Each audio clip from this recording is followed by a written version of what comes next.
um pouco de planejamento estratégico no setor público. Eu não me lembro se a aula hoje era sobre design thinking, mas como design thinking eu faço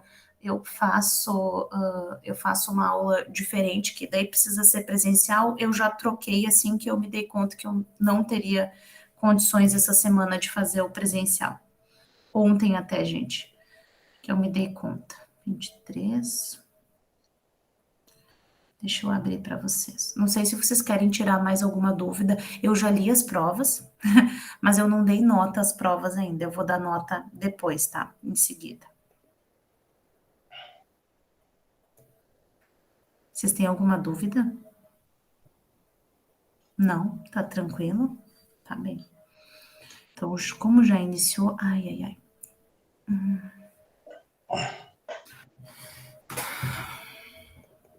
Muitos arquivos.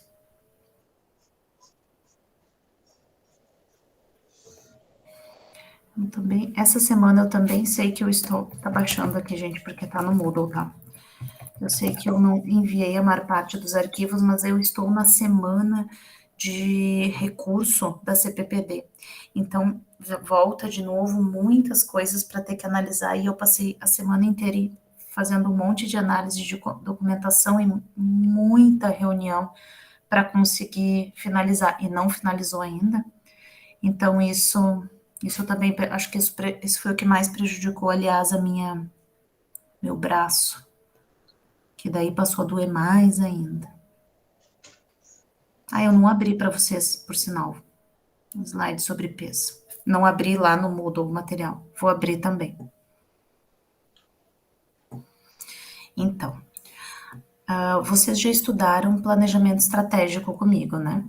Planejamento estratégico, e a gente estudou as fases de planejamento estratégico, Safari, tudo isso.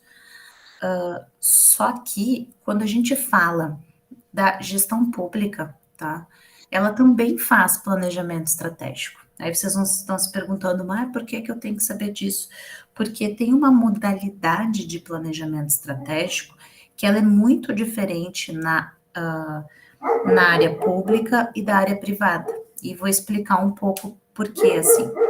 Porque quando a gente fala de planejamento estratégico para o setor público, a gente está falando de planejamento estratégico para quê? Para garantir direitos sociais, certo? Porque o planejamento estratégico é para a criação de políticas públicas, né? Para áreas deficitárias do país. Então, para garantir que tenha educação, saúde, segurança, a gente cria políticas públicas. As políticas públicas, elas são organizadas a partir de legislações. Isso não vai cair todo na prova, tá? Porque daí seria bem ruim para vocês, até porque é uma aula inteira, seria uma disciplina inteira. Mas é interessante que vocês saibam. Baseado em legislações, nós temos o plano plurianual, que cada governo, este ano eles estão fazendo o PPA, né? Governo federal, governo estadual. Esse plano plurianual, ele é um plano para 4 anos, em que a gestão vai, então, decidir, a partir de uma decisão política, as áreas onde ela vai criar políticas públicas, né? O que ela vai fortalecer ou não. Além do plano plurianual, a gente tem a lei de diretrizes orçamentárias. O plano plurianual tem que seguir a lei de diretrizes orçamentárias, a lei de responsabilidade fiscal e recentemente, a lei de teto de gastos, lá de 2017. E aí, depois disso, ela faz uma LOA, que é uma lei orçamentária anual. Por que eu estou explicando isso? Toda a parte de orçamento e gestão pública é pautada em legislações, porque ela não é decidida assim por mim, né, pelo Matheus ou pelo Roger. As decisões, que são inicialmente políticas, elas são tomadas em âmbito legislativo. Eles se reúnem, né, depois que os técnicos levam para eles as necessidades, o tamanho do orçamento e onde é que eles podem aplicar recursos, então a gestão decide como é que ela vai fazer esse plano. Mas o que eu vou tratar aqui com vocês não é sobre orçamento ou sobre finanças do Estado, porque não é disciplina, senão ela chamaria gestão financeira e orçamentária governamental. O que eu vou falar com vocês é o antes disso, quando você é gestor, e aí sim vocês podem ser gestores. Se é que vocês já não são da área pública, tá? Porque se vocês passarem num concurso público, ou se vocês tiverem um cargo comissionado público, qualquer cargo dentro da gestão pública, vocês vão participar da formulação das políticas públicas, ou seja, do planejamento. E vocês vão ter na mão de vocês, né, a opção, então, de que tipo de planejamento vocês vão fazer. E por conta disso, é importante que vocês saibam que o planejamento estratégico que a gente viu até agora, né, os passos do planejamento estratégico que nós vimos, que é basicamente da área empresarial, ele não é a única forma de se fazer planejamento estratégico na gestão pública. Não é. Então, por isso eu vou falar do planejamento estratégico situacional, porque é importante que daí vocês entendam. Eu vou compartilhar aqui. Eu só vou acessar aqui. E aí eu vou compartilhar com vocês.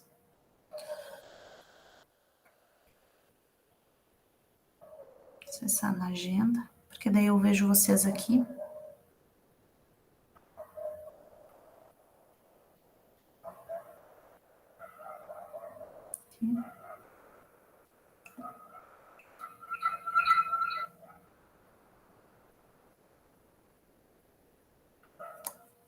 Não tá dando eco para vocês mais, né? Tá? Interferência? Não? Tá tranquilo? Não, tá tranquilo. Tá, porque para mim deu no início. Então eu vou compartilhar aqui, porque eu vejo vocês ali. Só o Rex que de vez em quando te escuta. Sim, é dos vizinhos agora, meu cachorro tá tranquilo. Mas ele tá velho, às vezes ele fica aqui latindo, porque ele tem preguiça de descer as escadas.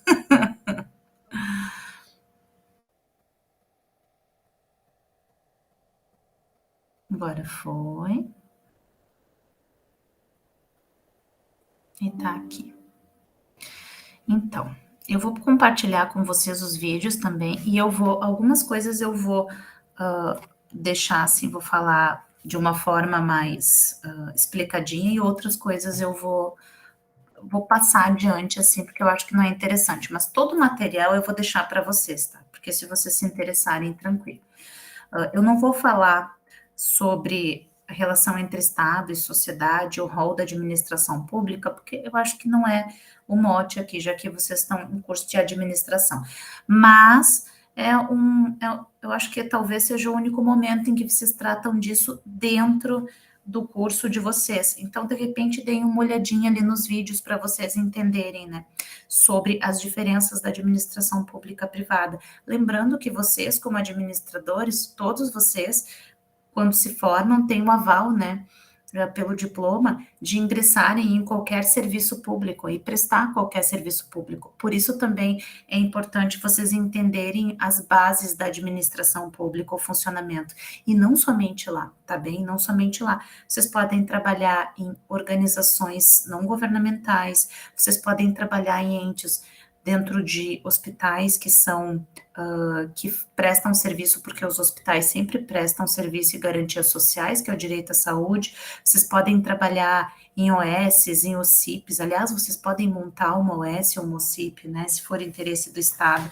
E eu não sei se vocês conhecem a ideia de OS ou OCIP, mas são organizações da sociedade civil para o interesse público, organizações da sociedade civil, as OCIPs principalmente, que recebem um dinheiro do Estado para gerenciar alguma área que elas convencem o Estado de que é deficitária, né? Enfim, é uma parte da administração pública gerenciada pela administração privada, onde é possível que ela aconteça. Aí é tipo, mas é sério, professor, isso pode? Tem um monte de OCIPs. E aí tem algumas que foram problemáticas porque ingressaram nas atividades que são ditas exclusivas da administração pública, que é, por exemplo, a atenção primária à saúde, né? Daí essas tiveram problemas, principalmente as OSs em São Paulo, mas ainda dentro da administração, principalmente para gerenciar parques, para as questões relacionadas aos objetivos do desenvolvimento sustentável, né? Existem muitas organizações não governamentais, OS e OCIPs, que fazem essa gerência através delas, né, dos recursos do Estado. Elas efetivamente ganham dinheiro do Estado para fazer isso, tá? Então, assim, eu coloquei conceito de Estado aqui, mas eu acho que você sabe o que é o Estado, né, o conceito de Estado, que é, então, do ponto de vista sociológico, é essa corporação dotada de poder que tem o mando originário, né? O Estado é aquele com E maiúsculo, é aquele que fixado em um território tem o poder de ação, mando e coerção. E a administração pública, então, é essa organização complexa que requer não somente uma análise jurídica, mas também econômica, sociológica, né? É a ação do Estado na sociedade. A administração pública é tudo aquilo que a administração faz e que é para as pessoas, de certa forma.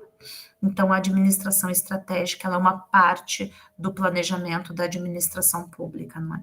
E aí a gente fala que com essa evolução de planejamento estratégico, a gestão estratégica ela surge como um corpo teórico que é um pouco mais amplo e a partir dele, aí ele vai tratar, né, a gente fala disso, a gente precisa primeiro criar uma estratégia, a gente tem uma estratégia, foi lá o que eu falei na primeira aula.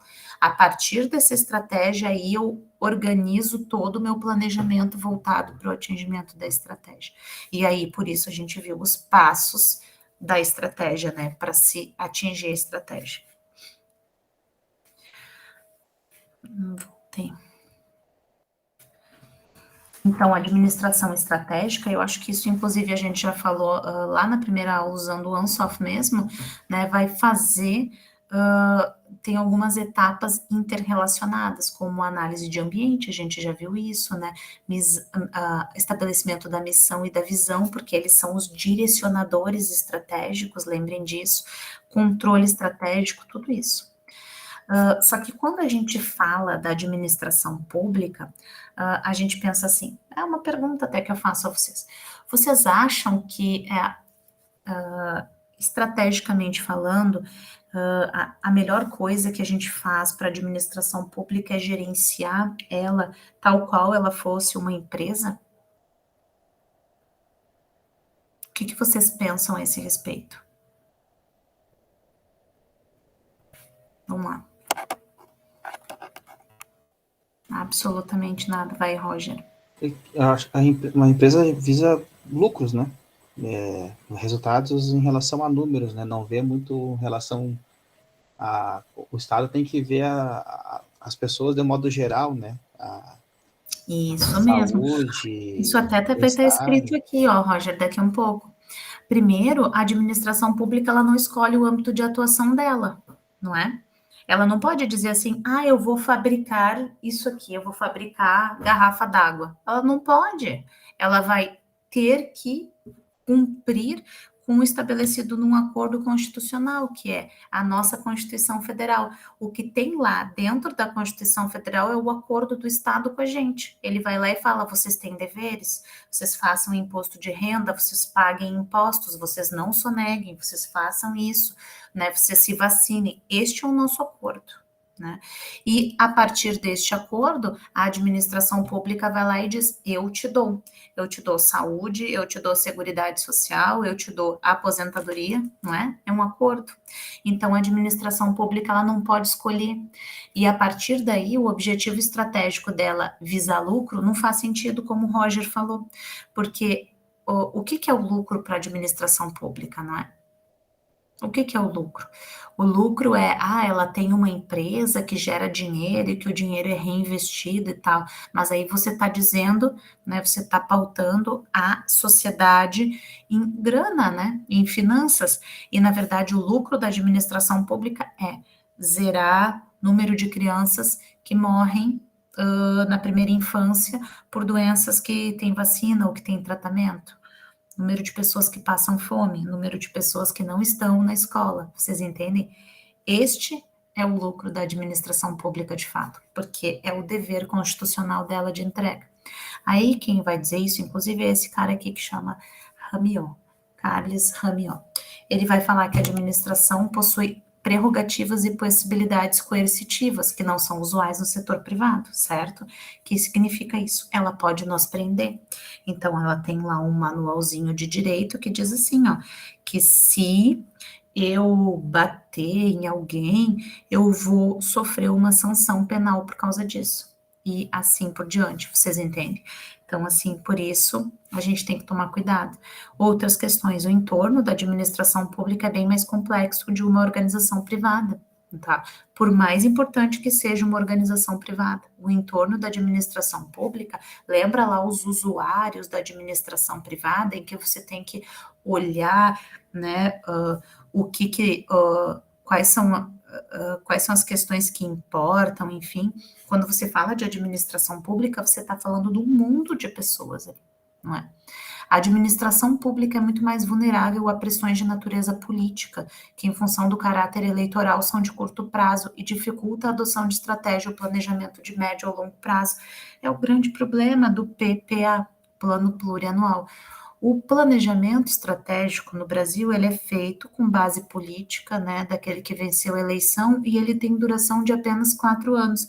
Acho que todo mundo aqui vai concordar comigo que mesmo uma grande empresa dificilmente faz um planejamento só de 4 anos. Ela faz um planejamento para sempre, certo? Para durar para sempre. A administração pública, no geral, ela dura para sempre, fora lá quando há um golpe, alguma coisa assim, e aí muda, né, a forma de se gerenciar a administração. Mas ela é feita para durar para sempre. Mas ela não se planeja para durar para sempre, certo? O planejamento é de curto prazo. Então, como é que você vai adotar estratégias ou planejamentos de médio ou longo prazo, se o prazo máximo que você tem, na realidade, são 3 anos? Porque este ano, o governador, o prefeito e o presidente estão fazendo PPA. Este ano, eles estão sobre o PPA do governo anterior, né, das decisões anteriores, que não são deles. E o PPA deles vai durar 3 anos. De fato, eles sabem que por 3 anos eles vão poder administrar o Estado. No 4º ano, entra a nova gestão, às vezes pode ser a mesma, né? Mas entra a nova gestão e um novo plano plurianual. Os objetivos, eles são bem mais confusos do que no setor privado. O objetivo do setor privado é lucro, né? E o objetivo do setor público é muito mais difuso, porque você vai garantir que as pessoas, né, recebam de volta os direitos sociais delas. E por isso também é muito mais difícil de medir ou avaliar. Lembra que na última aula a gente falou justamente de criar indicadores de desempenho e da importância de criar esses indicadores de desempenho? Como é que a gente faz isso na administração pública? Pode fazer? Claro, pode fazer, né? Deve fazer indicadores de desempenho. Mas como é que você cria indicadores de desempenho que vão avaliar realmente o que a administração pública está fazendo, sem criar um mal-estar no trabalho ou na garantia dos direitos? E eu vou dizer assim, ó, por exemplo, aí a administração pública, as pessoas lá se juntam lá no governo federal e vão fazer as políticas da estratégia de saúde da família, certo? Daí eles vão colocar lá na estratégia de saúde da família assim. Alguém aqui conhece alguém que trabalha na estratégia de saúde da família, aliás? Não? Tá. Porque a estratégia de saúde da família, daí é assim, eles vão na casa das pessoas, eles vão, eles colocam indicadores, né? As crianças vão para a escola, tem que tomar vacina, não sei o que, tá. Quando eles estão lá fazendo essa gerência, eles estão lá dividindo, vai dividir em bairros e tal, então provavelmente tem uma pessoa do Estratégia de Saúde da Família para cada bairro de Porto Alegre, para cada bairro não, para cada 5 quadras, alguma coisa assim, né? Um número X de habitantes. Eles colocam lá, cada um tem que cuidar de 3 mil habitantes. Bom, é fácil aqui em Porto Alegre, 3 mil habitantes é o quê? Esse bairro aqui são 6 quadras, mas agora pense em 3 mil habitantes lá no interior de Cachoeira do Sul. 100 quilômetros de diferença, às vezes. Então, para tomar essa decisão, a gestão pública tem que estar muito mais dentro, né, da prática da administração pública, mas ela não está, porque você gerencia um estado gigante, territorialmente gigante e com problemas altamente complexos, inclusive de logística, que é um grande problema do Estado brasileiro. Os objetivos também são complicados, porque é saúde, meio ambiente, e aí eles dependem de várias questões, inclusive ambientais. A gestão de recursos humanos é da pior que existe, não é? Como é que é feito o processo de seleção na gestão pública? Concurso, né? E o concurso mede o quê? A tua capacidade de responder algumas questões num determinado tempo, acertar a maior parte delas, e aí você passar na prova, não é? E aí, depois disso, eles verificam habilidades sociais, o quanto você vai conseguir lidar com pressão no ambiente de trabalho, alguma coisa assim? Não. E aí as pessoas, quando entram no concurso público, ainda ficam lá por 30, 50 anos, não é? E aí gera todo aquele aspecto, às vezes, se a seleção não é bem feita, de que talvez tenham sido selecionadas as pessoas erradas e não há o que fazer, né? Além disso, a gestão de recursos financeiros da administração ela é muito menos flexível, muito menos. Dentro da gestão pública, você não pode fazer como na administração privada, que é, eu estou precisando de suporte, de dinheiro, vamos ligar para a área de finanças e dizer, o projeto é esse, eu preciso de mais dinheiro, porque eu quero achar o meu, né, eu quero focar no meu objetivo estratégico. Mas não é assim. Na administração pública, você lida com princípios, legalidade, impessoalidade, moralidade e publicidade.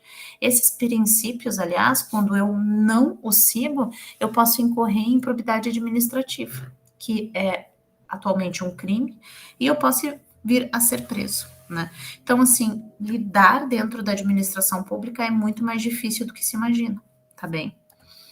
E por conta disso, a gente tem formas diferentes, então, de lidar, né, com a administração pública.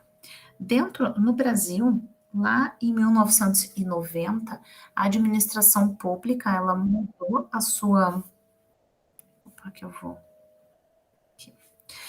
A administração pública, ela mudou a sua forma de fazer gerência, digamos assim, a partir de uma reforma, e ela se tornou o que chama de administração pública gerencial. E aí ela trouxe fundamentos da administração privada para dentro da administração pública, né?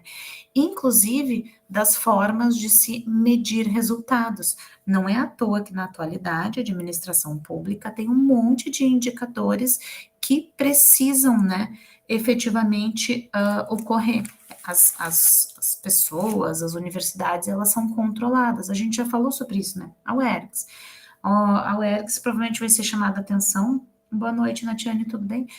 A UERGS provavelmente vai ser chamada a atenção em função do que aconteceu,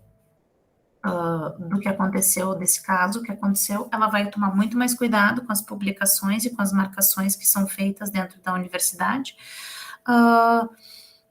Mas a UERGS também precisa dar resultados, né? Ela precisa formar um número de alunos, ela precisa ter um número de alunos correntes, ela precisa ter atividades de pesquisa, de ensino, de extensão, artigos publicados, enfim, ela tem todo um quantitativo, né, números que ela precisa utilizar.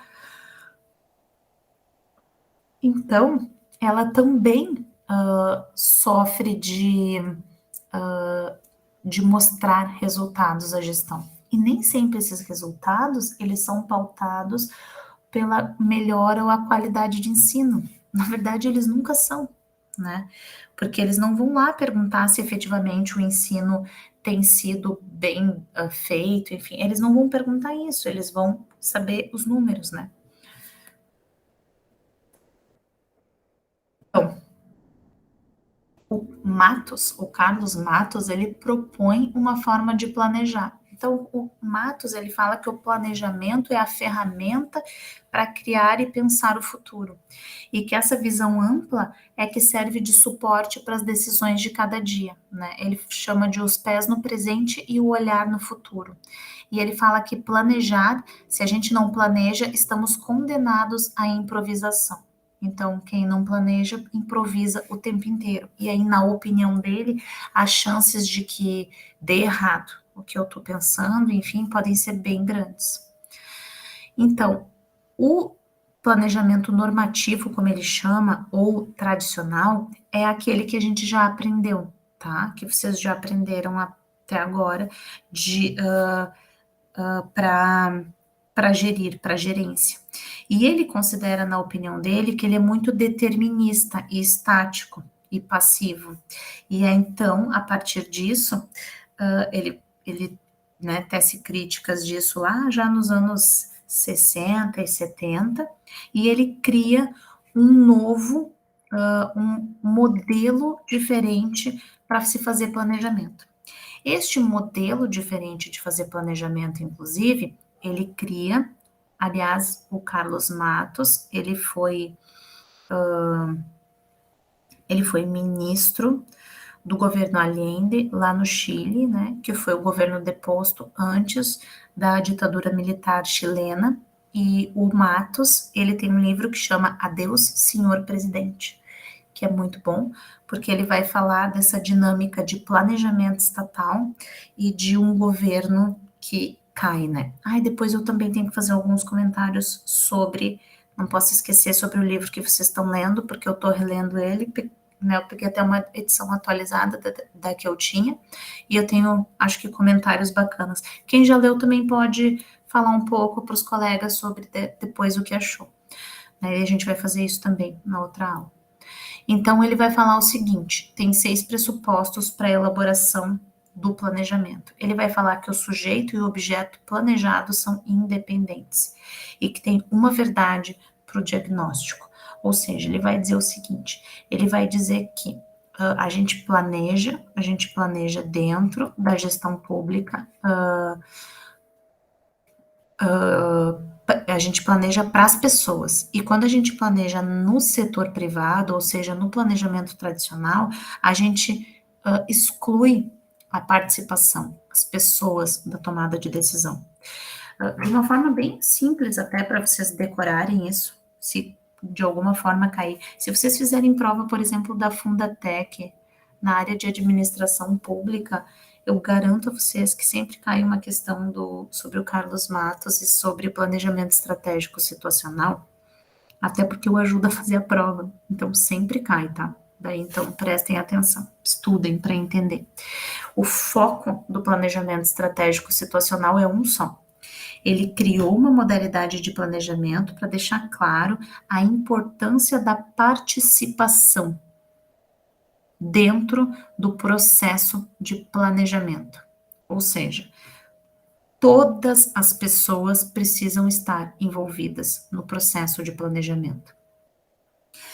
E quando a gente fala de planejamento estratégico, vejam lá, a gente fala sobre a ótica tecnicista, né? Quando a gente falava até agora, um grupo de pessoas se reúne, faz as métricas, faz as análises e aí toma a decisão de para onde é que a empresa vai, decide qual vai ser a estratégia, decide o que vai acontecer. Não foi o que a gente fez? Foi, né? Foi exatamente isso que a gente fez, que a gente discutiu até agora. E o Matos vai dizer o seguinte: ele vai dizer, não, essa não é a melhor forma de se fazer planejamento estratégico, sobretudo governamental, porque é preciso que você faça com que as pessoas que participem, ele vai chamar de atores, eles que participem do processo, que eles entendam, né, de por que eles estão participando e que eles decidam conjuntamente, tá? Eu não vou falar das críticas do planejamento normativo ou tradicional. Opa, voltei. Eu vou falar sobre o PES, tá? Então, assim, o PES é o Planejamento Estratégico Situacional. É uma metodologia de planejamento estratégico de governo que foi desenvolvida pelo economista chileno, então, Carlos Matos, de 70 a 73. Ele inicia fazendo uma crítica às metodologias tradicionais, que são as que nós vemos, tá? As que a gente estudou, e ele chama isso de um planejamento normativo e planejamento estratégico empresarial que não serve para organizações e para gestões relacionadas à área pública, né? Ou seja, para qualquer gerência de situações que vão envolver, então, a garantia dos direitos. Isso serve para hospital, para todos os locais, tá? E ele tem 3 níveis, esse método. Ele tem o PES, o ZOP e o MAP. O planejamento estratégico situacional, que é o que eu vou mostrar aqui, ele fala que é voltado para macro-organizações, países, estados, grandes municípios. O ZOP é o mesmo tipo de planejamento, a mesma ferramenta. Eu já vou mostrar as ferramentas. É voltado para secretarias e pequenas prefeituras. E o método Altadir de planejamento popular é voltado para associações, partidos e comunidades. Então, ele serve muito para pequenas comunidades, né, para tomada de decisão. Ele tem alguns princípios, né? Então, ele vai falar o seguinte, que no sistema social tem um número indeterminado de sujeitos que o governam e planejam a partir de perspectivas diferentes, e que isso vai impedir os atores de ter a capacidade de controlar as variáveis envolvidas no processo de condução social. Vou explicar isso de uma forma bem fácil para vocês entenderem. Quando a gente está falando de planejamento de cidade ou de qualquer empresa ou organização do terceiro setor que preste serviço público, a opinião pública é super importante. Tipo agora que a nossa opinião pública, a opinião pública da UERGS foi pro ralo. Tipo agora, mesma coisa. E a gente não tem o poder, no dentro do setor público, de controlar essa opinião e controlar o que acontece com ela. Então, cada um desses autores vai se inserir de maneira diferente na realidade. Ele vai aderir a questões ideológicas diferentes, tem intenções diferentes, capacidades de governo diferentes, prioridades diferentes dentro do governo. Então, cada um explica a realidade de uma forma diferente. E essa explicação vai ser o fundamento da sua ação. Ele vai falar que os atores sociais, que são as pessoas envolvidas no processo de participação, de planejamento, eles são criativos. Então, ninguém pode predizer do comportamento, diferente da administração privada, que a gente imagina que o comportamento, né, de resposta das pessoas ao teu planejamento vai ser de um tipo, e aí você espera que surja este tipo de comportamento como retorno. Então, esse planejamento vai lidar com a situação de enfrentar as restrições e vencer as resistências dos outros ao próprio plano. Por quê? Porque vai ser um embate, né? Vai ser uma conversa constante de eu quero isso, você quer aquilo, e a gente está planejando para conseguir, de certa forma, atingir os mesmos objetivos. Mas como é que é isso assim na prática, né? Na prática, ele é. Deixa eu ver aqui. Vou usar de novo. Na prática, ele envolve perguntar a todas as pessoas envolvidas dentro daquela organização como é que elas acham que deve ser feito o planejamento. Na prática, ele envolve perguntar para todas as pessoas que vão receber, né, que vão receber esse serviço, o que elas acham, né, o quanto elas acham importante ou não, tá bem? Então, o planejamento é esse processo incessante e contínuo, no qual se repetem constantemente cálculo, ação e avaliação dos resultados. Vocês viram tudo isso, né? A gente calcula o que vai fazer, toma atitudes relacionadas a isso, decide, né? Avalia os resultados e corrige os planos. A diferença, basicamente, do PES é que isso, para o PES, acontece o tempo inteiro. Tá? Ele está pronto o plano, mas ele está sempre sendo refeito, feito e refeito. O planejamento, então, é o cálculo que precede e preside a ação. É isso que é o planejamento estratégico situacional. E aí aqui vai falar um pouco desse contraste entre cada um destes métodos, né, para explicar por que principalmente a administração pública deveria usar. Me perguntem assim, você conhece alguma organização que foi planejada a partir do planejamento estratégico situacional? Todos vocês conhecem. Todos. A UERGS. Para dar origem ao UERGS, foi efetuado um planejamento estratégico situacional. Tanto é que é por isso que ela é dividida em unidades dentro de regiões para o fortalecimento do desenvolvimento regional. porque foi feito um PES, não um planejamento tradicional. Se fosse efetuado um planejamento tradicional, muito provavelmente a UERGS teria uma cara bem diferente. Por quê? Porque, por exemplo, pensando em custos, é péssimo que ela seja dividida em várias unidades, não é? É melhor que você coloque todas no mesmo lugar e oferte os cursos a partir dali, onde você tem todos os profissionais ali, você não precisa ter o transporte de um para o outro, não é verdade? Que mais? Os cursos eles provavelmente seriam escolhidos de uma forma diferente. Não há que cursos fortaleceriam o desenvolvimento regional desta região. E sim, quais são os cursos mais baratos e que geram o maior número de alunos e o maior retorno? E aí esses cursos seriam escolhidos.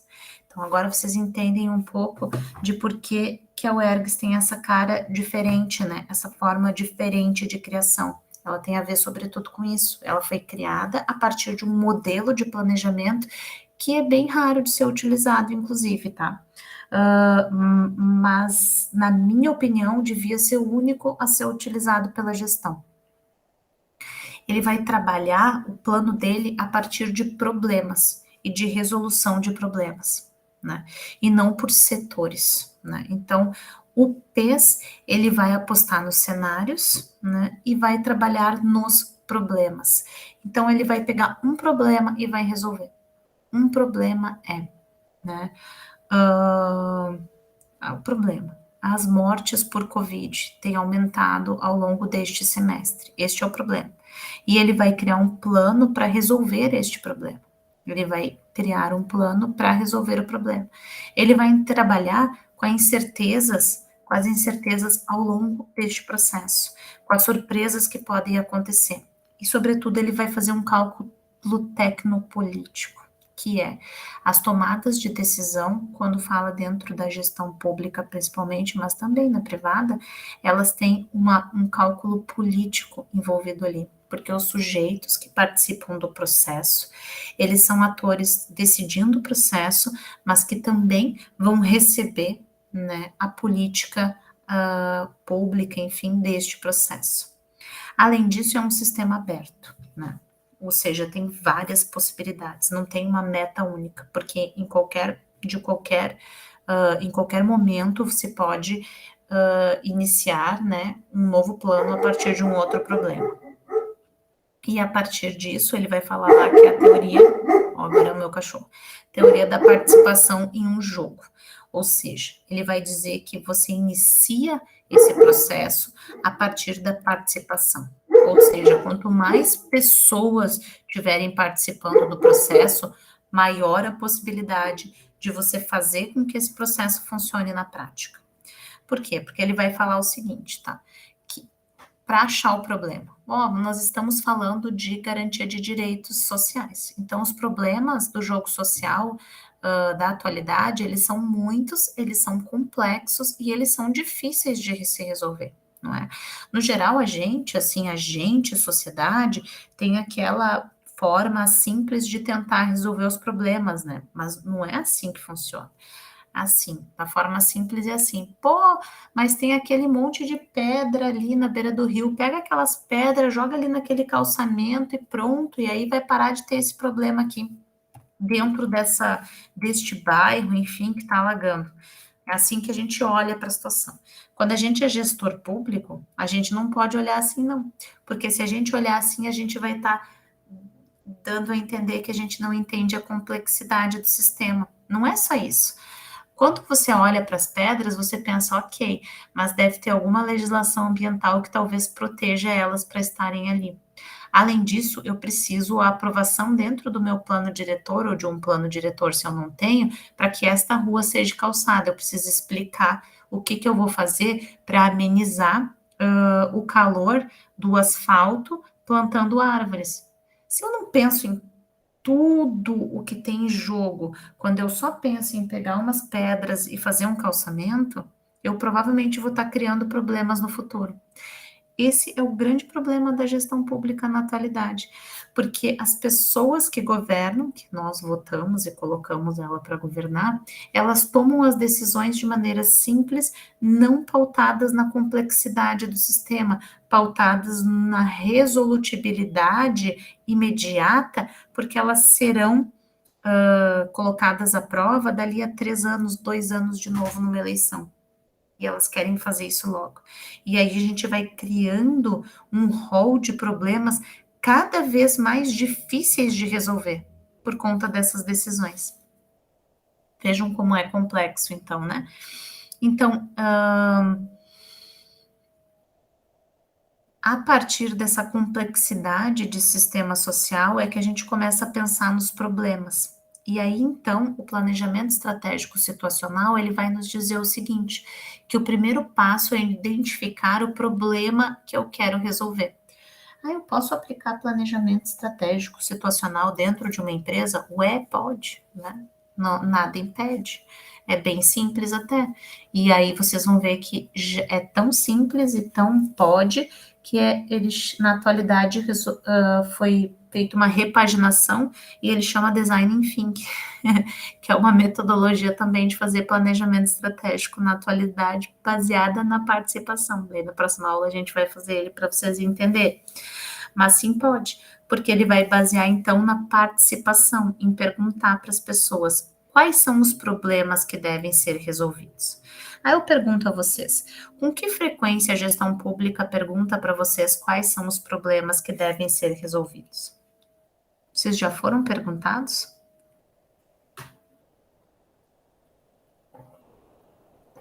Quase nunca estão olhando.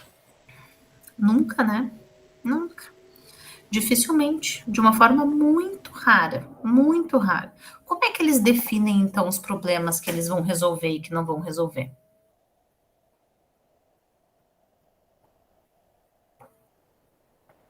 Através do jogo político no geral, do toma lá da cá. Eu tenho uma verba, eu vou pegar essa verba e vou colocar aqui nesse bairro para fazer isso aqui, porque esse vereador apoiou o meu governo. Eles não vão lá perguntar para as pessoas nem se eles querem uma quadra de esportes. Eles vão trabalhar na conjuntura do tem uma empresa que fornece quadra de esportes, eu tenho esse problema, esse vereador que eu quero ajudar, e eu vou lá e vou colocar a quadra de esportes lá, não é? É assim na atualidade. E nós temos grandes problemas relacionados a isso, principalmente a escassez dos recursos públicos. O orçamento das prefeituras é baixíssimo, baixíssimo.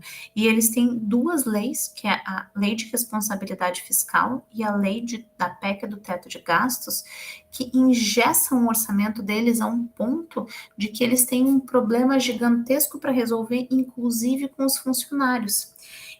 Cidades muito antigas, elas funcionam como Cachoeira do Sul há 80, né? Porto Alegre 100 anos.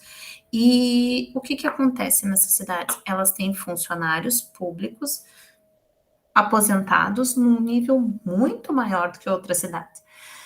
Mas lá na lei de responsabilidade fiscal, elas não podem gastar mais do que 50% do orçamento. Isso implica em quê? Implica em cada vez elas têm menos pessoas trabalhando na gestão, um maior número de pessoas aposentadas trabalhando nessa gestão, e um menor número de concursos, porque ela não pode ampliar, ela não pode passar desse teto. Vejam só, é complexo, né, de resolver. E aí, então, ela tem que achar alternativas para continuar a garantir que as pessoas acessem esse sistema. Então, ela vai falar aqui uma questão super importante, assim, do planejamento estratégico, é o que ele chama de triângulo de governo. O triângulo de governo, ele é basicamente composto pelo projeto do governo, a governabilidade e a capacidade de governo. E aí eu quero sempre que vocês, quando pensem assim nisso, tem duas coisas até que eu quero que vocês pensem bem assim, quando pensam em administração pública. Vocês conhecem empresas de, sei lá, 100 anos de idade, né? Mas vocês conhecem governos que já têm 500 anos de idade, 1000 anos de idade. Os governos, eles duram um tempo muito maior do que as empresas. Então, a administração, a forma de se administrar o público, ela veio como ciência muito antes da administração privada, né? E ela veio muito permeada dos fatores políticos, né? Sendo estudada lá nas sociais dentro da ciência política e da sociologia política. Mas isso não significa que ela não era uma forma de fazer planejamento, né? Porque sempre foi efetuado, sempre foi feito uma organização da sociedade para que as questões que são consideradas importantes dentro daquela sociedade fossem então de fato levadas a cabo, feitas pelas pessoas que gerenciam ela. E aí as outras pessoas dentro daquela sociedade pagam impostos para que aquelas pessoas gerenciem então a cidade no lugar delas e elas consigam viver, né? É tudo uma questão de administração, percebam? E aí, quando a gente fala de projeto de governo, aqui neste caso, que é do triângulo de governo, né? Você consegue governar se você tem um projeto de governo, se você tem governabilidade e capacidade. Um projeto de governo é o que para mim é prioridade. Por isso que daí, quando fazem críticas, o projeto de governo é neoliberal. O projeto de governo da atualidade é ultraliberal. Ele é ultraliberal. Infelizmente, eu tenho que dizer para vocês que não tem nada de comunista e a esquerda está morta há algum tempo. E aí, talvez seja dolorido para alguns de vocês ouvirem, mas sob o ponto de vista da ciência política é verdade. No Brasil, isso acontece já faz algum tempo.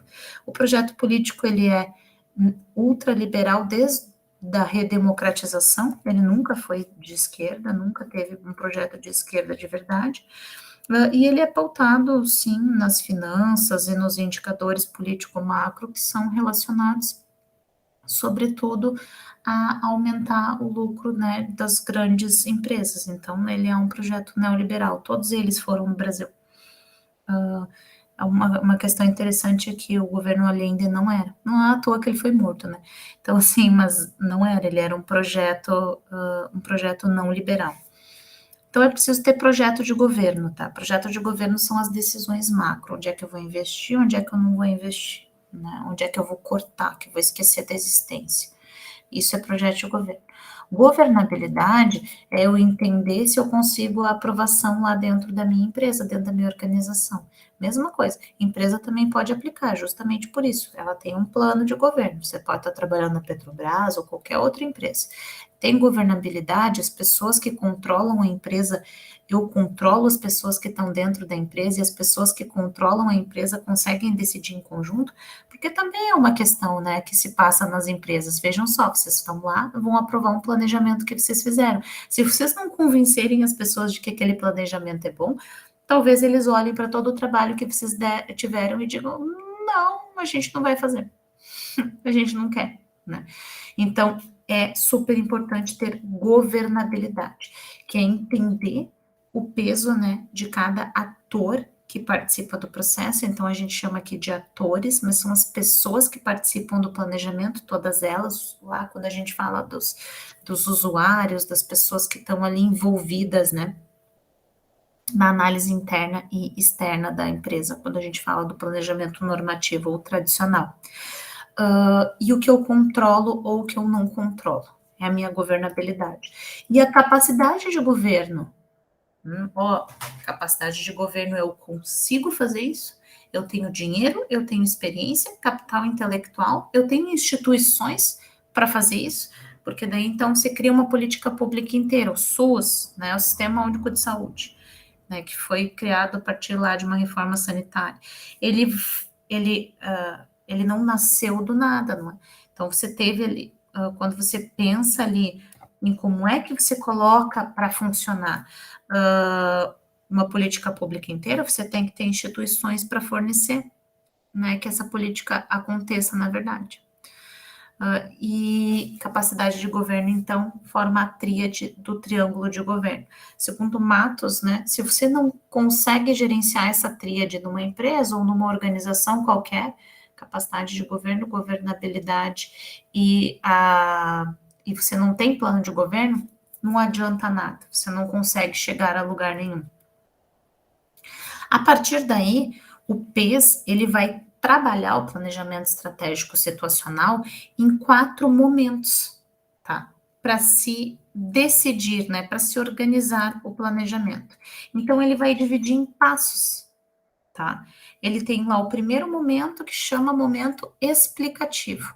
Neste momento, ele vai dizer, né, o que ele quer. Ele vai fazer lá uma reunião e ele vai falar assim: bom, nós estamos aqui para resolver, né, para identificar problemas. Então, o primeiro passo desse momento do PES é identificar os atores envolvidos, o projeto e o problema. Primeiro passo. Porque quando você está falando, sobretudo, de administração pública, você tem um monte de problemas, um monte de pessoas envolvidas. Mas dentro da administração privada também você tem. Então, você tem lá que identificar o ator. Ator são as pessoas envolvidas dentro deste problema, os projetos e quais são os problemas. O segundo passo é selecionar o problema central dentro destes problemas. Bom, nós temos estes problemas aqui, né? Mas qual é o problema central que a gente quer resolver dentro da organização? E vejam só, quando eu falo isso, eu estou falando do métodos participativos, né? Aqui, bem nesse primeiro passo, é o momento que você pode inserir participação. Antigamente existia em Porto Alegre o orçamento participativo, ele ainda existe, mas de uma forma muito diminuta, assim, pouco importante. Mas a ideia do orçamento participativo era um fórum onde as pessoas iam lá e elas votavam para aquilo que elas consideravam que eram mais importantes para cada uma dos bairros, enfim, de dentro da cidade. Assim que funcionava o OP, tá bem? Isso é uma ferramenta de você identificar ator, projeto e problemas, porque então você vai lá e tem atores envolvidos, que é a comunidade, os políticos, aí tem a gestão, aí se o problema é na área de saúde, vai a gestão pública de saúde, se o problema é na área, sei lá, de esportes, é a Secretaria de Esportes, então você identifica todos os atores envolvidos e expõe todos os problemas. O orçamento participativo faz isso. Cachoeira do Sul tem o quê? Problema com a dívida do IP do funcionalismo público. Sim, na verdade todos têm, né? Todas as cidades têm problema com a dívida do IP. Cachoeira do Sul tem um problema gigantesco de dívida com a Corsã, inclusive, se eu não estou enganada. Eu não sei como é que ela vai resolver no caso dele ser privatizado, o que eles vão exigir em troca. Então, você tem lá os atores envolvidos, os projetos que podem ser feitos e os problemas. E aí você vai selecionar o problema central, porque você não consegue resolver todos os problemas. Lá dentro de uma empresa você não consegue, ainda mais dentro da administração pública, que tem um montão também de outros problemas. Então, sabendo que você não resolve todos os problemas, tu seleciona o problema central e constrói o que a gente chama de árvore explicativa. Essa árvore explicativa, ela vai dizer o seguinte: vamos pensar em um problema central. O problema central é nós temos poucas praças, parques e locais para prática de esportes na cidade de Cachoeira do Sul. Esse foi selecionado o problema central. E aí, então, a gente coloca lá ele como um problema central. Vocês vão ver como o design, enfim, que é muito parecido com o PES, tá, gente? Aí, eu vou lá e construo a minha árvore do problema. O problema é que nós temos poucos parques dentro da cidade. Qual é a causa do problema? Bom, a causa do problema é que nunca foi uma decisão política, dos governantes anteriores que se pensasse na construção na construção de praças na cidade. Que mais que pode ser? Que mais que pode ser um problema? Descritor do problema. O problema é temos poucas praças com equipamentos. Eu inventei esse problema. Vocês podem sugerir um outro problema para a gente construir a árvore explicativa. Pensem num problema da cidade de Cachoeira do Sul e coloquem aí. Podem escrever no chat.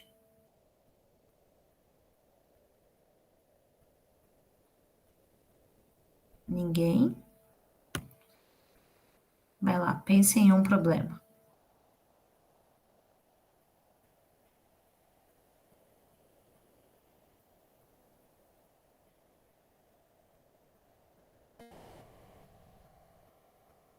Falta de indústrias.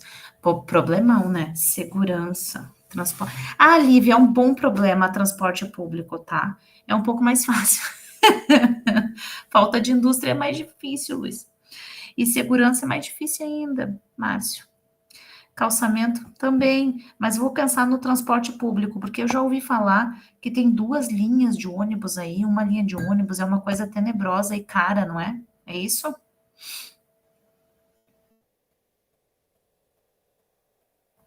Saneamento básico em todos os bairros. É, Paulo, é problemaço, né? Calçamento, asfalto, transporte público, olha, um rol de problemas para a cidade. Então tá, falta de usina de asfalto. Não tem usina de asfalto, não tem asfalto aí. Por que não tem usina de asfalto aí?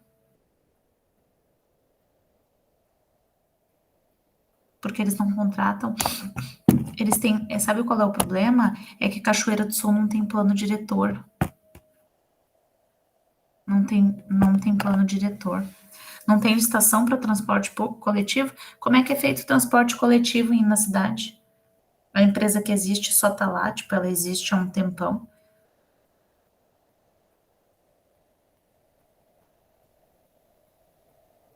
Qual é o valor da passagem aí?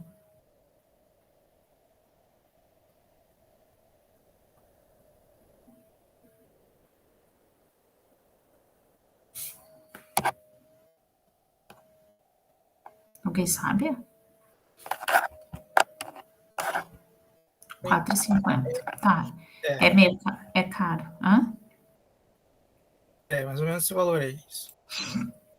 É caro. Tá, vamos pegar então o problema, tá? O problema central, nós temos um monte de problema, ó, viu? Vocês indicaram um monte de problema. Então, a gente identifica os atores envolvidos no processo, a gestão pública, as pessoas, e a gente seleciona o problema central. Tem um monte de problemas. Tem lá, a gente tem lá transporte público, asfalto, calçamento, falta de indústria, saneamento básico, um monte de problemas. Daí a gente identificou um deles. O problema identificado, então, foi o transporte coletivo, né? E aí qual é a causa do problema? Né? A descrição do problema é, nós temos apenas uma linha, ela é relativamente cara, custa 4,50, provavelmente ela não vai em todos os bairros, provavelmente ela não vai numa frequência que ela deveria, certo? Qual é a causa do problema? A causa do problema é, essa linha, essa empresa, ela é pública ou ela é privada? Alguém sabe? Privada. Privada. Tá bem, ela é privada e ela tem, como é que ela tem o quê? Ela tem um contrato com a gestão pública, porque não tem outra empresa aí? Na verdade, a empresa de transporte de Cachoeira é de umas das famílias mais antigas de Cachoeira, né? Então é aquela história do estamos aqui desde sempre e a gente vai continuar aqui. Isso, e aí o poder público nunca fez um esforço grande para poder licitar para vir empresas de fora, porque essa família também é inserida na política, né? Entendi. E Tá, aí, entendi. Daí eles acabam dominando o mercado. Porto Alegre também é bem terrível a questão do transporte público, viu? Não pensem que é mole. As causas do problema, elas são mais. Foi atualizado o plano diretor, né? Porque eu sei que o plano diretor ele não prevê, Miguel, dentro da cidade, eu não sei se na atualização ele previa calçamento e asfalto em um monte de zona, porque ele precisa prever como é que ele vai plantar árvore, não sei o que, para compensar o aquecimento, porque uma prefeitura não cria plano diretor assim, eu vou fazer calçamento e asfalto em 90% da cidade. Você só pode fazer isso se você compensar ambientalmente. Aí, compensar ambientalmente significa eu vou plantar árvore, eu vou proibir as pessoas de fazer prédios altos, eu vou proibir de ter uma extensão enorme de telhados, né? Porque senão eu colaboro para o aquecimento das cidades, né? Então, por isso que eu falo que é tudo um conjunto. A causa do problema, então, ela é política, né? Ela tem já lá um tempão que acontece. As consequências do problema, no caso do transporte público, são, obviamente, as pessoas têm um serviço, uma prestação de serviço de garantias ruim dentro da cidade, cara, né, e que não colabora para o desenvolvimento da cidade. Pensem lá, isso pode ser um problema para a indústria também. A indústria, por exemplo, aí que vai se instalar na cidade, ela tem que pensar em ela mesma construir uma ou ter uma linha específica, né, para levar os funcionários, porque ela sabe que não tem linha de ônibus. E a indústria também vai pensar nisso. Ela também vai pensar. Ela vai pensar que não tem estrada ou não tem um local para ela chegar numa BR de uma forma rápida. Então a indústria não vai para lá, você entendeu? O desenvolvimento ele vai acontecendo porque você vai pensando no planejamento passo a passo. Às vezes a linha de ônibus também importa. E as consequências do problema, então, são as pessoas têm um serviço ruim, elas às vezes não têm o serviço, não é? Pagam caro e podem gerar consequências das mais diversas para a cidade. Também, ou possivelmente, inclusive a falta de indústrias porque elas não querem ter esse custo de ter que levar o funcionário até o local de trabalho. Aí, a partir daí, eu vou selecionar os nós críticos. O que é isso? Os nós críticos são aqueles problemas mais difíceis de resolver. Eu diria que lá para Cachoeira do Sul, provavelmente o nó crítico é o político, que é o político e essa relação estranha que a cidade tem com o poder, a autoridade e a história das famílias que dominam a cidade e o quanto ela tem uma cultura enraizada terrível assim de castas sociais dentro da sociedade que faz com que algumas pessoas se sintam mais elite do que as outras pessoas porque carregam algum sobrenome que elas imaginam que tem alguma importância, não é? Então vejam só que problemão para se resolver, um problema político e um problema social. Aí você explicou todo o problema no teu planejamento, tá bem? Identifiquei, selecionei o problema central, construí a árvore de problemas e os nós críticos. A partir daí, então, né, o momento normativo, que é quando eu vou pensar nas árvores de resultados. Como é que eu vou, né, quais são as possibilidades que eu tenho de resolver isso? Bom, a primeira possibilidade é, se eu sou gestora ali e eu estou já pensando nisso, muito provavelmente eu não me importo tanto com essa questão social ou política de quem está ali. Então, uma das questões que eu vou pensar é, vou abrir licitação para que outras empresas tenham a possibilidade de talvez, ou inclusive pessoas que moram dentro da cidade, construam, né, abram uma empresa para ofertar transporte público de uma forma diferente, lotação, micro-ônibus, enfim. Deixa eu ver o que o Eduardo colocou. Ah, tá, o plano diretor. Depois eu vou olhar, viu, Carlos? E aí, a partir dessa árvore de resultados, que são as possibilidades. Quem que levantou a mão? Pedro, pode falar, Eu. Pedro. É bem complicado aqui as empresas de transportes da cidade. Eu trabalho com turismo ali, então a gente abre às vezes, fugiu a palavra, você acabou de falar, licitação para isso, licitação. Só que na cidade não tem nenhuma empresa que passa, porque elas não têm as negativas, nenhuma delas. E aí é bem complicado para mim fazer pacote, como o Sesc não contrata quem não está em dia com tudo.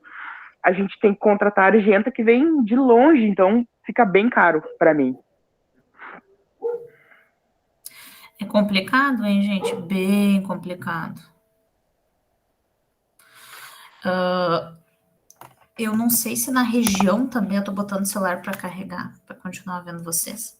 Eu não sei se na região também é assim, viu, Pedro? Tipo, é só em Cachoeira que as pessoas elas não têm comprovação e não têm certidão negativa para fazer o transporte, ou se na região também. Mas eu entendo que é bem complicado. Mas olha só, Vem de alguma de forma. Lajeado. Lajeado, De Lajeado, vem. É longe, galera.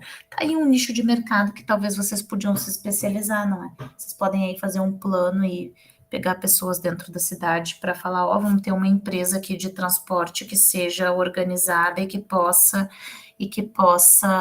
fazer turismo com o Sesc, que faz também, e que daqui a um pouco pode concorrer em licitação com a prefeitura, né? Pode ser aí, pode ser uma ideia. Então, assim, quando a gente está no momento normativo, a gente constrói a árvore de resultados, que é, eu verifiquei lá os nossos críticos, né, onde os problemas são maiores. E aí, a partir de cada nó crítico, de cada um deles, eu vou desenhar as ações que eu preciso fazer para resolver esses problemas. Então, se um dos meus problemas é eu não possuo empresas habilitadas, bom, então talvez eu tenha que trabalhar lá na questão da educação mesmo empresarial, perguntar lá dentro da Secretaria de Indústria e Comércio por que que as empresas não estão habilitadas, desenvolver atividades ou cursos para que essas empresas, então, se tornem habilitadas para ofertar esse serviço, não é? Que é um dos problemas. O problema político e social é sentar e conversar dentro da gestão, que, né, para explicar que é preciso, então, abrir uma licitação e deixar de ter esse relacionamento abusivo de uma empresa, né, de uma família, enfim, para dentro da sociedade como um todo, né? E a partir daí eu vou resolvendo não, criando, né, um planejamento para resolver ações que podem ou não resolver o meu problema. Nessas ações eu vou ter lá a atividade que eu vou fazer, os recursos necessários, financeiros, humanos, cognitivos, organizativos, políticos, os prazos e os resultados. Vejam, não é muito diferente do planejamento que a gente acabou de aprender a fazer, porque ele faz isso de outras formas. As grandes diferenças deste planejamento são duas. Uma, na hora de se pensar aquilo que é problema, a gente pergunta para as pessoas, a gente insere a temática da participação. E a segunda questão ali importante é quando a gente pensa no problema, a gente pensa em todos os problemas e a gente define os problemas prioritários para serem resolvidos. Aí, então, a gente cria aqui no desenvolvimento dessa ação eu estou toda estalando por causa da físio. E você cria, então, eu já vou ler ali teu comentário, Márcio. Você cria, então, uma árvore de resultados com ações relacionadas a esses resultados, coisas que eu posso fazer. Você cria possibilidades de se resolver esse problema. E aí, depois disso, é que você vai passar a fazer o momento que ele chama de estratégico, que é a partir daí, então, eu vou verificar quais são os outros atores envolvidos nesse processo, quais são os recursos ali envolvidos, né? Qual é a viabilidade? Vai funcionar ou não? Eu posso aplicar? As surpresas que podem acontecer e ter os planos de contingência, que deu tudo errado, não funcionou. Então, o que é que a gente pode fazer? Então, assim, a gente pensa o seguinte, que o momento estratégico, ele vem só depois você senta e verifica qual é o problema, desenha a árvore de problemas, soluções, cria as ações, cria a estratégia depois disso, e aí você passa para o momento tático operacional, que é depois de tudo isso, você vai criar operações, que ele chama, para resolver.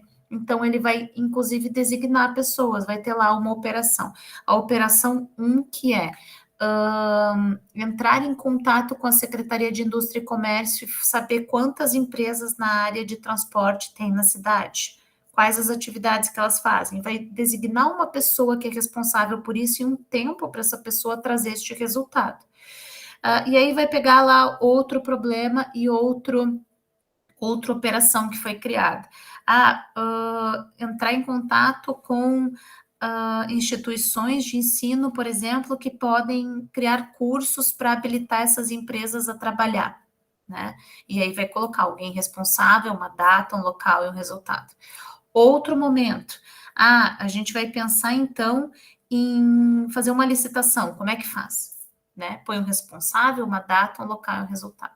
Então a gente tem o momento da ação efetiva, que é depois de pensar, de se discutir, de trazer a temática para ser trabalhada, a gente vai lá pensar como é que na prática a gente resolve o problema, que daí é o momento tático operacional. Aí vejam só, além disso, lá no final, o último passo é fazer a gerência e avaliação de responsabilidades relacionadas a cada uma das operações que eu decidi que eram operações que são importantes para serem efetuadas. Aí vejam só, ele é um sistema bem complexo, se vocês vão ver também. Deixa eu ver aqui os comentários de vocês. Eu acho que o que impede é essa família que manda na cidade, na indústria e no comércio. Há anos atrás, nenhuma rede de supermercado podia se instalar na cidade. Eu não sei porque eu não conheço bem Cachoeira, mas eu conheço um pouco o comportamento das pessoas, assim. E eu noto que tem algumas questões, assim, complexas relacionadas à forma como a estrutura social, né, da cidade foi organizada e como é que as pessoas se dirigem às outras pessoas. Isso reflete um pouco. Mas assim, daí para vocês entenderem, ao mesmo tempo em que é complexo o PES, porque ele tem passos a serem seguidos, e todos esses passos implicam efetivamente ações do gestor. O gestor está o tempo inteiro fazendo ações e também o tempo inteiro pensando lá no triângulo dele de governo, né? Se ele consegue governar, se ele consegue decidir. Cada uma dessas operações vão passar pelo triângulo de governo. Mas, ao mesmo tempo, para tratar de questões que são importantes nas organizações, focar nos problemas, talvez seja alguma coisa interessante, tá? Talvez seja, porque aí você foca em resolver de verdade questões que são complexas dentro daquela organização. Então, por isso o planejamento estratégico situacional ele é importante e ele pode ser uma ferramenta que tem dentro dele, e aí, não sei se vocês conseguiram compreender bem, passos a serem seguidos, se são passos, você faz primeiro isso, depois isso, tá bem? Para que você atinja o resultado, e o resultado do planejamento estratégico situacional é resolver, então, os problemas, né? E para isso, então, ele é muito utilizado dentro, onde é mais utilizado dentro da gestão pública. Mas dentro da gestão privada, ele foi, como eu chamo assim, remodelado e renomeado de design thinking para também ser utilizado. Tem um monte de referências, eu não sei se eu coloquei, não botei mais, mas aí agora que eu vou parar de compartilhar aqui. Agora, o que na verdade o exercício que eu vou passar para vocês é justamente esse, de vocês pensarem em um problema, tá? A partir de um problema da cidade, e vocês, através dos passos do planejamento estratégico situacional, resolverem ele, né? Através de cada um dos passos do planejamento estratégico situacional. Vai ser a tarefa que eu vou deixar, inclusive, lá no Moodle para vocês fazerem na aula, e era o que eu pediria para vocês fazerem na aula também, porque a partir de então vocês vão olhar lá os passos do PES, meu cachorro, vocês vão focar direto lá nos passos do PES. Aí vocês vão identificar os atores, projetos, problemas, selecionar o problema central. Aí prestem atenção para vocês não selecionar 50 problemas centrais e vocês não conseguirem resolver. Foquem em 1, 2 problemas centrais, ok. Construam a árvore explicativa, descrevendo o problema, causas, consequências. Deixem claro quais são os nós críticos. Quando eu falo em construir árvore, não significa que vocês efetivamente tenham que desenhar uma árvore, tá? Porque daí tem uns alunos que às vezes vão lá e desenham uma árvore e tal. Não, é só para vocês pensarem em todos os problemas que são ali envolvidos naquele ali, que é tipo quando eu falei para vocês, se a gente pensa em problema como não há saneamento básico em todos os bairros, é um problema. Tá, mas para ter saneamento básico é preciso que os bairros estejam lá dentro do plano diretor, é preciso que a gente tenha secretaria de governo para isso, e também é preciso que haja, claro, o interesse público. Quando a gente fala na gestão pública, o foco, né, a questão principal dela é que haja interesse público, porque vocês sabem que as decisões são políticas. Sim, querido, vai ficar lá no Moodle. Eu estou abrindo ele logo em seguida. Essa semana eu me atrasei toda, eu estou atrasada na aula de psicologia, tudo, porque eu tenho um monte de recurso para ver lá da CPPD, mas eu vou abrir para vocês em seguida. Eu vou abrir e vou deixar até as outras aulas ali. Aqui.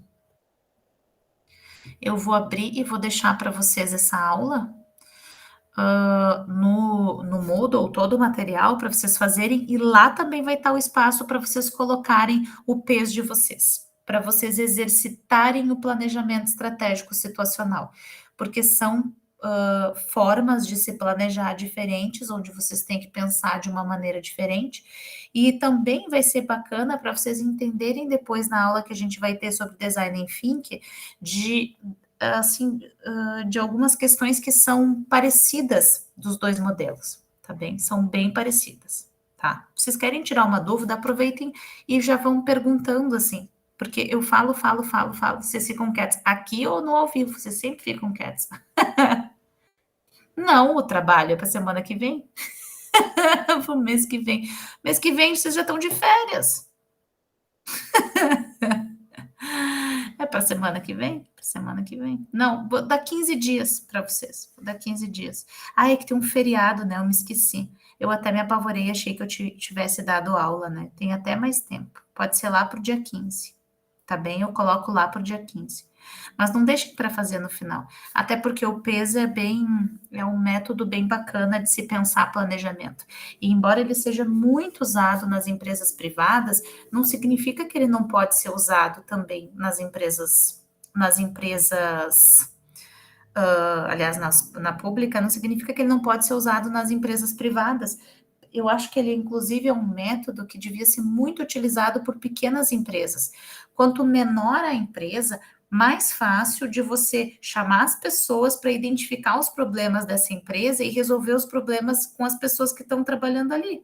Tanto é que o peso é muito criticado, porque ele fala assim, como é que vai chamar todas as pessoas desse país para fazer essa votação, para votar, para dizer o que é, não é? Esse é a maior crítica do PES, até porque vocês estão todos aqui acessando o celular e tal, porque vocês têm acesso à internet, mas nós temos uma fatia grande de pessoas no Brasil que não tem acesso à internet, não tem celular e não tem nada disso. Né? Então a gente excluiria elas do planejamento, excluiria elas da participação completamente, se a gente não tivesse outras formas de se planejar.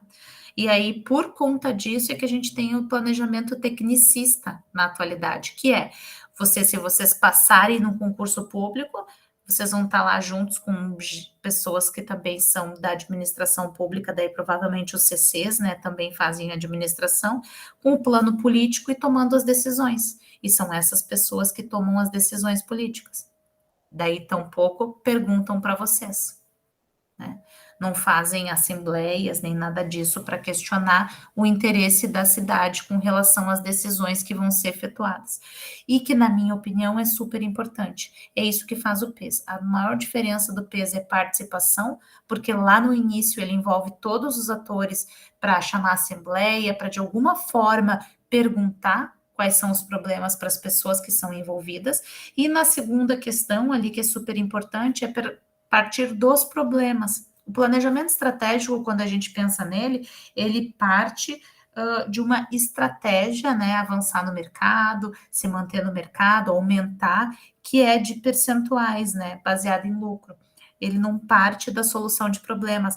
Às vezes, os problemas da empresa, eles estão acontecendo por questões culturais da própria organização, da forma como ela gerencia as pessoas, da forma como ela toma decisões. E o planejamento estratégico normativo, que é pautado no lucro, né, às vezes não responde a esse problema. E aí ela nunca resolve esse problema. principalmente organizações pequenas, empresas pequenas, principalmente as pequenas, porque elas tomam decisões, às vezes decisões ruins. No início da aula, né, a gente falou lá da decisão lá do cartaz aquele, ou do título do trabalho. Eu nem vi ali, eu não abri mais o meu WhatsApp, mas pela quantidade de notificação que eu tô vendo ali, que tem 35 conversas, eu imagino que tenha muita gente questionando o que é que está acontecendo. Então, assim, as decisões, elas são importantes de serem tomadas, e quanto mais pessoas puderem compartilhar das decisões, inclusive para que as pessoas, elas não sintam efetivamente que elas não estão participando do processo de decisão, que é como todos nós nos sentimos, né, na democracia atual, que eu tenho dificuldade de chamar de democracia. Tem um cara até que escreveu sobre isso, que chama Robert Dahl, e ele tem um livro que chama Poliarquia, e aí quando ele fala sobre esse sistema que chama poliarquia, se vocês tiverem curiosidade de ler, lá nos anos 50, vocês vão olhar para esse sistema e vão dizer, mas é a nossa democracia. E ele, como um estudioso da democracia, ele vai dizer que ele se nega a chamar de democracia um governo que de fato não é de todos, no momento em que a gente delega para algumas pessoas a possibilidade de tomar grandes decisões estratégicas sobre os meus direitos sociais por um longo período de tempo, né? Quem manda são os grandes poderes, assim, né? A gente sabe disso de certa forma. A gente pode estudar a partir da democracia ou pode estudar a partir da construção social do Brasil mesmo. Mas por isso também que planejamentos como o PES acabam não vingando, porque daí então você tem inclusive uma cultura arraigada pouco participativa, que mesmo pequenas empresas não chamam para participação, aliás, são elas que nunca chamam. São elas que tomam a decisão só do presidente da empresa. Eles nunca chamam. E eles é o que poderiam chamar ali, que são 5 funcionários para resolver problemas, não é? E isso pode ser um grande diferencial para organizações funcionarem bem ou organizações falirem. Tá bem? Mais alguma coisa? Perguntem, aproveitem e perguntem, tirem dúvidas. Nada?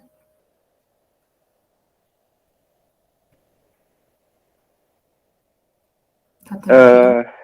Fale. Enquanto a estratégia para resultado, às vezes a gente cria estratégias não, como é que eu posso dizer, em valores. Por exemplo, eu estou com alguns desafios e eles não envolvem valores, é mais organizacional mesmo, assim. Por exemplo, ali na minha empresa, eu faço os meus projetos da minha área no final do ano, projetando para o outro ano, né? Do ano inteiro. Isso é lançado no sistema, tem produção, tem receita, despesa, tudo certo. Nesse quesito, eu tô bem, a gente tá com as nossas metas batidas. Porém, a gente tem um indicador que é número de vendas, unidades de vendas esse ano, é o nosso indicador. Que é a minha meta pessoal como líder, ter um número alto de vendas, a gente faz uma média depois, um cálculo e dá uma média entre as unidades. E nesse quesito eu não tô conseguindo. Principalmente achando o problema disso foi que no Sesc aqui, a academia, no ano passado, a gente vendia mensal, academia. E esse ano a gente está vendendo anual. Então, uma unidade de vendas que eu ia ter 12 vendas no ano, agora o cliente compra uma vez só. E aí o meu indicador está bem baixo.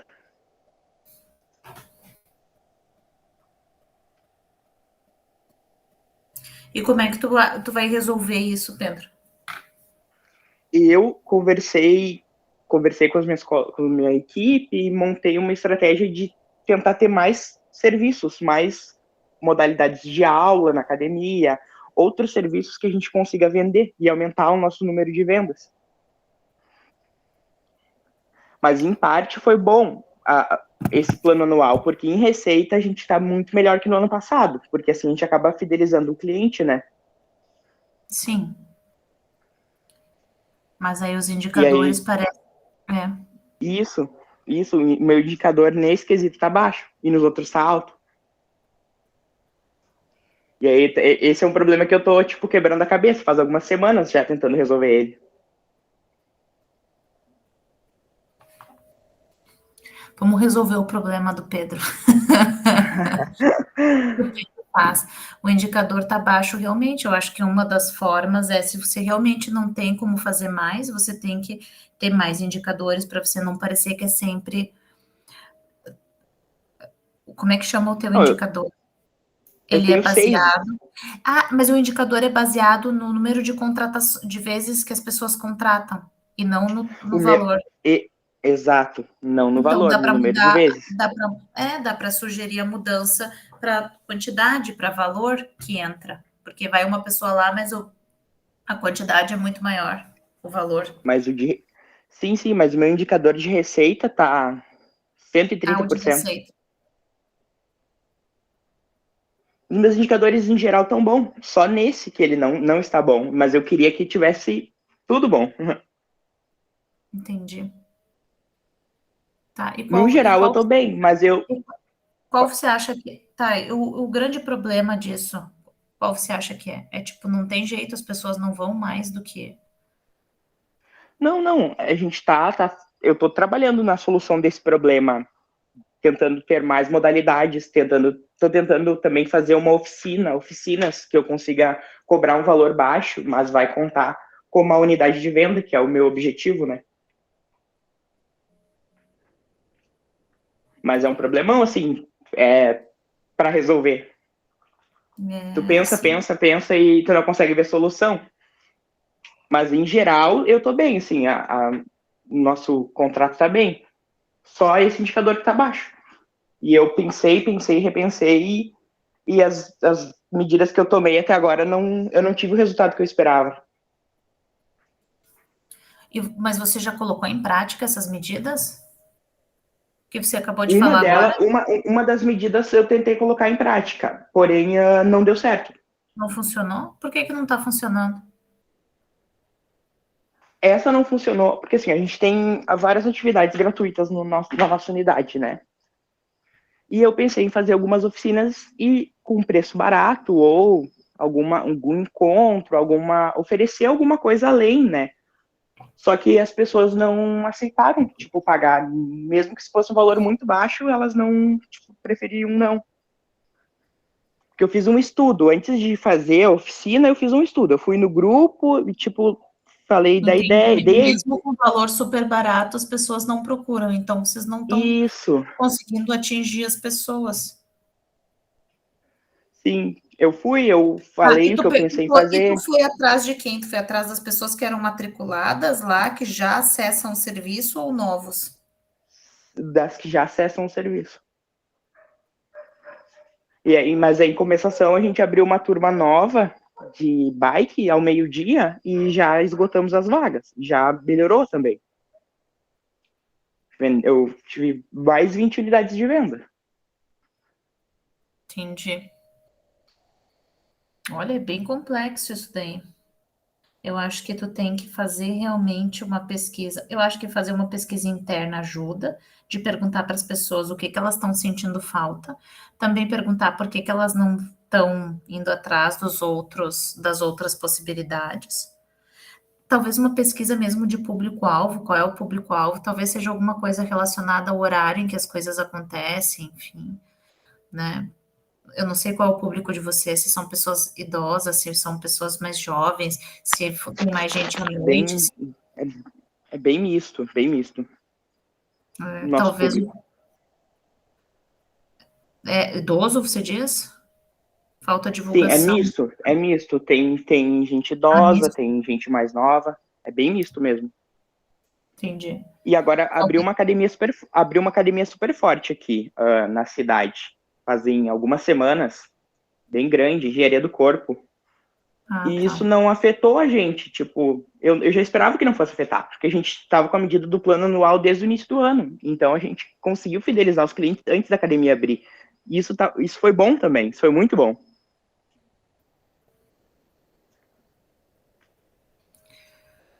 Entendi.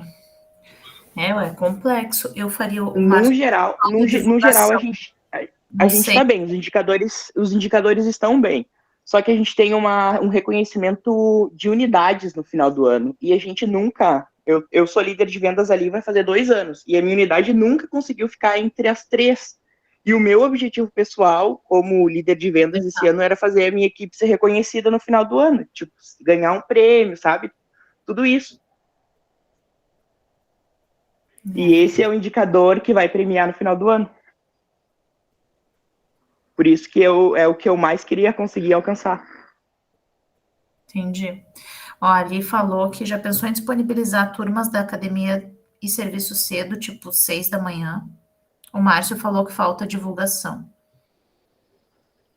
Não, mas o número de clientes, ele tá bom. A gente não tá com nenhum tipo de problema nesse quesito. O meu problema é só esse indicador.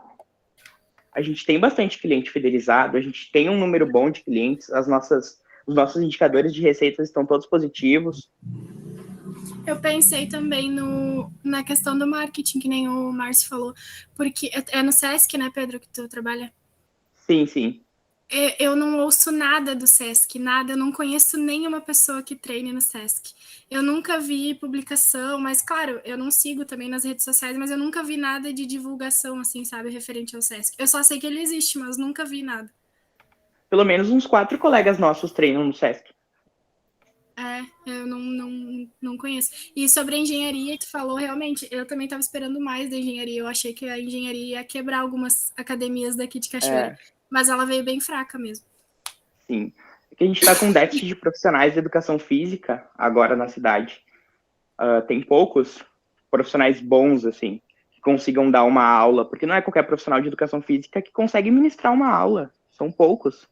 Uma aula que as pessoas queiram, que as pessoas disputem por aquela aula. Ali no Sesc, por exemplo, a gente tem 2 professores que dão a mesma aula há mais de 10 anos, e é disputadíssima a vaga da aula deles. E aí, Pedro? E aí, eu só trouxe esse desafio porque eu achei interessante, porque é o meu desafio pessoal hoje, é esse. E aí, Pedro? Tô ouvindo? O Sesc ainda usa o cartão, aquele promocional, que é para o pessoal que trabalha no comércio? Sim, o Sesc é para todos podem utilizar o serviço do Sesc. Porém, quem é do comércio paga um valor menor. Tá, e tu já pensou em visitar fisicamente assim o comércio em Cachoeira para divulgar mais ainda? Sim, a gente faz algumas visitações em empresas. A gente tem bastante procura pelo Sesc. Fala, Roger. Esse problema do Pedro aí é a prova real que, infelizmente, na grande maioria, se não na maioria das empresas, os indicadores se contrapõem muitas vezes, né? Por exemplo, ele fala que a parte financeira está boa, porque anualmente a pessoa lá vai paga uma vez só as 12 mensalidades parceladinhas no cartão, mas a unidade de venda dele é baixa, então o financeiro vai contra a quantidade de vendas, né? Eu até um tempo atrás eu trabalhava no setor de PCP de uma empresa grande de Cachoeira, acho que na verdade é a maior, e eu me recordo que tinha muito disso. Eu tinha indicadores que tinham que ser batidos, né, em relação à produtividade, coisa e tal, e também tinha que ter a capacidade de produzir menos resíduos, sucata no caso. E aí, desde a primeira reunião, como eu fazia parte do setor, coisa e tal, eu sabia que não ia bater. Mas aí vinha da diretoria que tu tinha que bater aquelas metas, né? E aí tu começa a trabalhar, treinamento, e aí tu começa a bater uma meta, mas tu te distancia da outra meta. Quanto mais tu produzia, automaticamente mais tu gerava sucata, vamos assim dizer, né? Então, chegava para a diretoria, tu explicava, e vinha lá de cima, né? Só que a diretoria, muitas vezes, vamos assim dizer, como é que eu vou me expressar? Não escuta o operacional da fábrica do que realmente acontece ali, de como proceder para realmente diminuir, né? Eles querem números. Tem a parte financeira, que é o mesmo problema do Pedro ali. Às vezes, para tu organizar uma parte financeira de um lado, tu perde no outro indicador, né? Então, é bem complexo. E esse foi o a mais que veio do DR, da Central, porque no início do ano a gente padronizou as nossas academias do estado inteiro, modelo C, A e B. Nosso modelo é C aqui em Cachoeira, são os menores. E aí cada modelo tem um preço fixo de academia. Então, uma academia que é o modelo C aqui vai pagar lá, se for lá em Alegrete não é o modelo C, mas se fosse o modelo C ia pagar o mesmo valor. E eles padronizaram o plano anual. Foi uma implementação, a gente teve treinamento para vender o plano anual e tentar fidelizar mais os clientes. E deu certo. E aí eles colocaram essa premiação para ver quem vai conseguir fazer o a mais, quem vai vender mais, vai fazer o diferencial, né? E tem que quebrar a cabeça, tem que pensar numa solução, tem que ter uma estratégia boa. Mas é difícil, né? É que nem tu falou no início, bem no início tu falou. Antes eu vendia para a mesma pessoa, a pessoa pagava 12 vezes para mim, era 12 vendas no ano. Agora, a partir do momento que tu fideliza o cliente no cartão, ele compra uma vez só, tá fidelizado os 12 meses, ok, mas tu só fez uma venda, né? Então, quer dizer que tu perdeu em um cliente 11 vendas, né? Sim. Mas, de certa forma, eu ganho muito mais receita, porque o cliente vai ficar ali comigo nos 12, Sim, os 12 mas meses. é o que eu estava comentando. Do lado financeiro, o tu indicador dá sobe tira um. e Exato. na tua contabilidade em relação à venda diminui, né? Não vai bater. É impossível bater a não ser que consiga fazer o que os outros colegas e até a professora comentou, consiga fazer o teu gráfico subir em relação a marketing ali, ir visitar essas academias, impulsionar de uma maneira maior o visual do SESC. E ali eu vi que tu comentou assim, se tu me permite dizer, tu comentou que essa academia nova não impactou deve ter impactado alguma coisa, porque essa academia nova também está vendendo planos anuais com preço teoricamente interessante.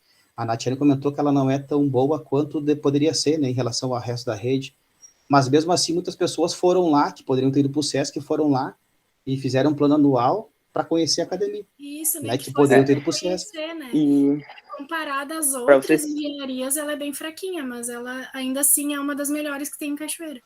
Imagino que sim. Mas eu quero dizer assim que essas pessoas que foram para conhecer essa nova academia poderiam ter ido para o SESC. Talvez, né? Sim, e o que aconteceu também, no primeiro mês a academia disponibilizou o plano, o primeiro mês para experimentar por R$ 9,90. Eu tinha muitos clientes com o meu plano anual que, R$ 9,90, vou lá conhecer a academia. Foram, conheceram a academia e não cancelaram o anual, voltaram para nós. Show é bom. Mas é que a academia tem assim, tem a questão dos perfis, né, de academia. Tem basicamente assim, tem algumas pessoas buscam academia para questão de saúde, né, porque querem conseguir, né, se mexer melhor, fazer suas atividades normalmente e tal. Algumas pessoas buscam porque querem ficar super fortes, tá? Querem daí tomar suplemento, e aí o exercício é completamente diferenciado e tal. E essas pessoas, no geral, funcionam mais ou menos assim. Você pode reparar, pelo menos aqui em Porto Alegre, assim, as academias, elas são direcionadas, ou você tem mais de um perfil ou mais de outro, tá? Você tem lá a academia que vai só os fortão, né? Eu falo aqui eu vou numa academia muito de bairro, assim, minha, que é a Cristal. Daí a Cristal é mais assim, gente mais velha, casais, crianças, né?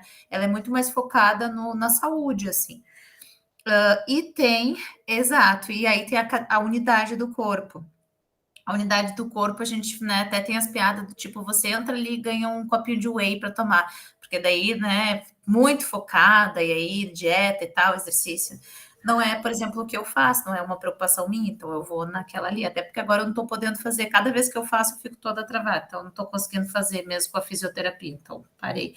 Mas tem essa questão de perfil e público. Me parece que a SESC provavelmente não é tão focada para as pessoas que vão fazer academia e tal direto. Isso é vantajoso, na verdade, porque as academias que são focadas no pessoal que quer ficar forte, eles têm pessoas lá indo o dia inteiro, por horas, né? E as pessoas, e as academias que são focadas no saúde e tal, ele tem um monte de contratos de pessoas que dos 12 meses vão 5 no total, não é? Então, assim, é bem diferente, assim, o perfil e tal. Talvez o direcionamento, inclusive, da propaganda para o perfil certo, para que as pessoas corretas, né, recebam a mensagem da propaganda também seja uma questão importante. Talvez, sei lá, precisa colocar na porta ou precisa entregar o panfleto, entendeu? Diferente lá de que eu acho que, por exemplo, para essas academias mais baseadas no, né, para as pessoas que vão ficar mais fortes, provavelmente propaganda lá no Instagram e tal, né? Porque tem uma questão de imagem forte. Problemas E de fidelização, são problemas de fidelização, o que eu ia falar?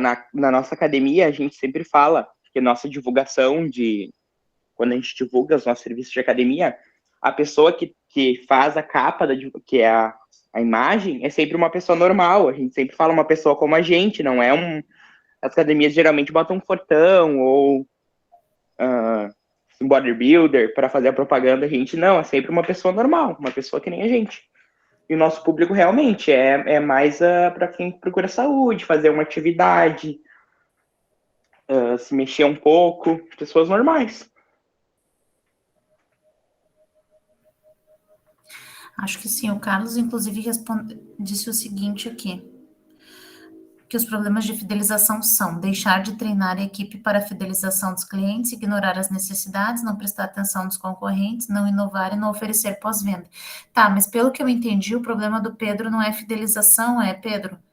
O problema Não é é o fidelização. indicador, porque você mudou lá a Inclusive, forma de verificar, a receita é a mesma, só que as pessoas, ao invés de fazer 12 contratos, estão fazendo um, porque daí fazem o anual, e aí isso está mudando o teu indicador. A receita está boa e esses indicadores estão ruins. É isso, não é? isso. Mas, inclusive, eu acompanho as unidades que estão na minha faixa, na competição essa que eu estou citando. Eu, inclusive, tirei o relatório do número de vendas que eu tinha feito até o período do ano passado e até o período que eu fiz esse ano. O relatório desse ano eu tenho quase 200 vendas a mais. Então, as ações que eu tomei para conseguir vender um pouco mais funcionaram, porque mesmo com esse plano anual, eu ainda tenho mais vendas que o ano passado. Só que a estratégia dos meus colegas que estão tentando ganhar também nas outras unidades, nas outras cidades, está sendo melhor que a minha, porque eles estão conseguindo vender mais do que eu. Prof, Eles vendem mais do que tu, mas é porque... Pode falar, Jéssica. sabe que eu ouvi do SESC, essa semana, na verdade, eu ouvi uma coisa, porque tem essa questão de academias, mas eu estava procurando, porque eu queria trocar, eu estava conversando com um colega esses dias, e eu ouvi bem assim de um prof de educação física, tu não vai gostar do SESC porque é o pessoal mais velho, tu não vai curtir lá, porque as modalidades não são tão para jovens, assim, o pessoal que frequenta lá sempre é pessoal mais velho. Eu falo assim, que são pessoal mais idoso, assim, de terceira idade. Então, acho que o SESC tem um pouco esse perfil que a senhora falou, sabe? Talvez a questão do marketing seja legal para talvez trazer o pessoal mais jovem para dentro do SESC. Pode ser uma Eu ideia. vejo com bons olhos isso, assim, talvez tenha um pessoal mais velho, mas eu me sinto mais confortável. Eu, Pedro, me sinto mais confortável treinando com pessoas mais velhas do que com pessoas mais fortes. Me Que sinto esse mais é o confortável. perfil esse é o perfil de lá mesmo. Então, talvez não faria sentido direcionar para outros públicos. E aí talvez perder o que eu já tenho. Porque é muito confortável ir no SESC, os professores são muito atenciosos, sempre vão te ajudar, sempre tem alguém lá para ficar auxiliando os alunos. A gente tira eles tiram um treino, a gente é bem atencioso com os clientes, a gente é bem preocupado com fazer o cliente se sentir bem. É uma das nossas políticas, né? Vocês oferecem aula de dança, essas coisas assim lá? Sim, tem dança, bike, ginástica, pilates, academia, musculação. Mas esse ano também, bem no centro ali, também tem coisas parecem bobas, mas até, por exemplo, o estacionamento influencia para muita gente, por ser bem no centro, Cachoeira quase não tem lugar para estacionar, né? Dependendo do horário. Pode ser. Sim. Até isso eu já ouvi falar, tem amigos meus que treinam na zona norte da cidade aqui, porque diz, eu consigo chegar e largar o carro em qualquer lugar e vou treinar e faço meu treino e saio correndo, pego o carro e vou embora de novo. E já ouvi, não do Sesc em si, mas de outras academias próximas ao Sesc ali, no caso, né? É um problema para estacionar. Até isso talvez influencia, e tu comentou também que em outras cidades eles estão conseguindo vender mais do que tu. Talvez também nessas outras cidades aí não tenha tanta concorrência como tu tá tendo aqui agora, né? Em Cachoeira tem bastante academia, abriu uma nova agora também, querendo ou não, o pessoal vai até por curiosidade, e são vendas que tu tá deixando de fazer, porque o pessoal vai lá experimentar, né? Isso afeta o conhecimento, o crescimento como um todo, por isso pouco conhece o serviço que é oferecido. Pode falar, Paulo. Estão ouvindo? Tá. Sim. Talvez eu possa ajudar assim, ó. Por exemplo, eu conheço um pouco do serviço lá, viu, Pedro? Porque eu já fiz um tempo academia por lá. Mas é assim, por exemplo, eu sei que o Sesc oferta o serviço de aula de bike indoor lá. Tá? Sim. Mas uma pergunta: quantas pessoas na cidade sabem que o Sesc oferece serviço de bike indoor? E quais os horários? Tem tais horários, tem tantas turmas, né? Os horários disponíveis. Então, né, talvez, que é que o pessoal está falando, nós, usuários, não estamos sabendo que tipo de serviço vocês ofertam, né? Então, tu fica preso em quem já faz o serviço, quem já é fidelizado há muito tempo, quem passa a informação para outro e convida para ir lá para ser, né, e acaba fidelizando junto, ou algum comerciário que, por causa de uma propaganda comercial lá na empresa que o Sesc faz, vocês acabam conquistando esse cliente. Mas aquele de fora, ou aquele que não é comerciário, ele não sabe, né? Porque eu não vejo nada de comercial, nada de propaganda, que tipo de serviço de academia, ou de ginástica, ou de dança, que o Sesc oferta. Então, talvez aí esteja o nicho que tu está procurando e não está encontrando para mudar o teu perfil do indicador ali. Pertinente, bem pertinente. Que tinha esses serviços lá no Sesc. Eu achava que era só a academia mesmo, assim. Realmente, a gente não é tão divulgado essas aulas, porque, por exemplo, a aula de bike indoor e a de ginástica, eu não tenho vagas, já esgotei elas. E os clientes têm tanto medo de perder a vaga que às vezes eles nem vão fazer aquele mês e eles pagam um mês mesmo assim, só para garantir a vaga deles, de tanto que eles gostam de fazer no Sesc. De repente, se eu abrisse mais turmas, eu conseguisse, divulgando, né, e abrindo mais turmas, eu conseguisse aumentar o meu número de vendas. Pois é, ó, isso aí, ó, entendeu? Então, tu tem uma turma que está super lotada e as pessoas não abandonam. Então, hoje tu não tem mercado interno para absorver mais uma pessoa. Então, por que não elaborar uma turma nova? Né? Eu pensei nisso, eu pensei nisso, mas daí no contraponto, o horário das aulas, que horário que é? É às 6 e às 7 e às 8. Eu não tenho como ter duas turmas ao mesmo tempo, porque o meu professor já vai estar dando aquela aula. E se eu abrir em outros horários, como eu já fiz, eu tenho horário, eu já abri às 4, abri às 5 uma vez, eu não tenho público, porque a maior parte do meu público são comerciários, e a maior parte do comércio fecha às 6 horas. Sim, mas aí entra uma coisa que eu digitei mais cedo ali. Por que não abrir uma turma às 6 da manhã ou às 7 da manhã? Talvez quem não consiga, por exemplo, eu hoje, se eu quiser fazer, eu não consigo, eu não tenho horário disponível durante o meu dia a partir das 7 horas da manhã. Eu tenho todas as noites com compromissos, com aula e com faculdade, com trabalhos, e aí eu não consigo fazer. Por que não, de repente, fornecer uma nova turma de bike, uma nova turma de dança, num horário alternativo, onde as pessoas possam tá participando? Bem pertinente. Não pensei no horário contrário, que seria amanhã, né? Eu pensei só à tardinha. Priscila? Pedro, e no meio-dia, por exemplo, quais os dias que tem aula? São todos os dias? No horário do meio-dia a gente não tinha aula. Agora que a gente abriu aula de bike é o meio-dia. Essa que eu acabei de falar que a gente já vendeu as vagas todas. Há poucos meses eu perguntei sobre a aula do meio-dia. E, tipo, por exemplo, Então, talvez seja isso também, ficou, a questão dos horários. Um ficou diferencial da até, engenharia que chama muita atenção é o horário de funcionamento. Priscila, não sei se você queria falar. não, só ia Pessoas mais concluir. velhas acordam cedo, gostam de fazer academia bem cedo. Tipo, aqui onde eu faço pilates, ele começa a funcionar, o primeiro horário às 6 da manhã, 6, 7, 7, 8, e é sempre lotado. Daí tem 8 pessoas lá. E vocês têm razão. O meu horário do Pilates às 7 da manhã, não tenho nenhum dia disponível, todo dia tá vendido.